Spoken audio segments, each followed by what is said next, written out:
हवो नेवतालावो दाई ते जन भुलावे। भेजत हवो नेवतालावो दाई ते जन भुलावे। चैत कुंवार के महीना वो दाई हमरो गाँव आवे।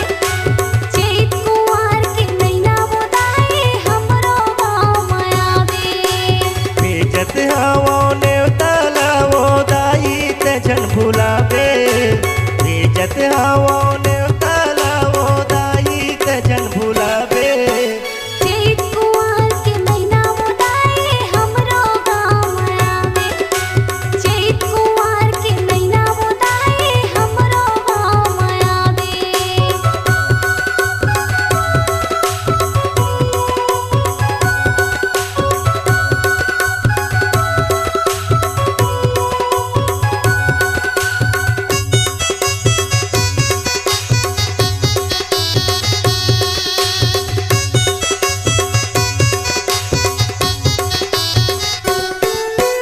चंदरपुर ले चंदर सेनी रतनपुर महामाई वो रतनपुर महामाई।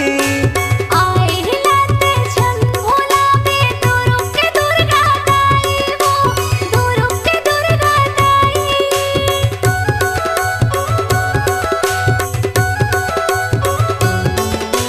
चंदरपुर ले चंदर सेनी रतनपुर महामाई वो रतनपुर महामाई।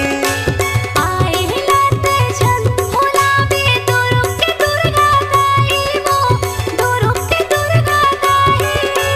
भेजत हवो नेवतालावो।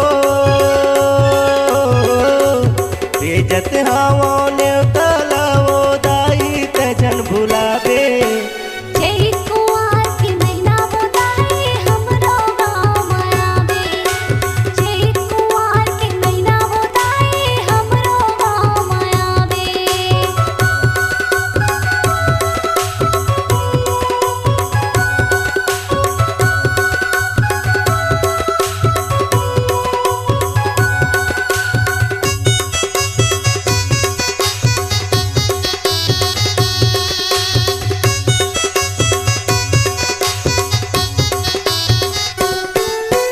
कोरबा ले सर बंगला दाई रायपुर ले बंजारी वो रायपुर ले बंजारी।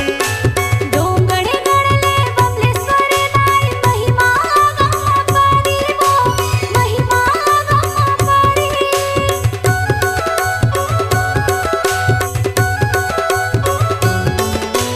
कोरबा ले सर बंगला दाई रायपुर ले बंजारी वो रायपुर ले बंजारी। डोंगरे गड़के बबलेश्वर दाई महिमा गम पारी वो महिमा गम पारी। भेजत हवो नेवतालावो। भेजत हवो नेवतालावो दाई ते जन भुलावे। चैत कुंवार के महीना वो दाई हमरो गाँव आवे। चैत कुंवार के महीना वो दाई हमरो गाँव आवे। कुंडा गाँव मायावे वो दाई तह जन भुलावे ना। कुंडा गाँव मायावे वो दाई तह जन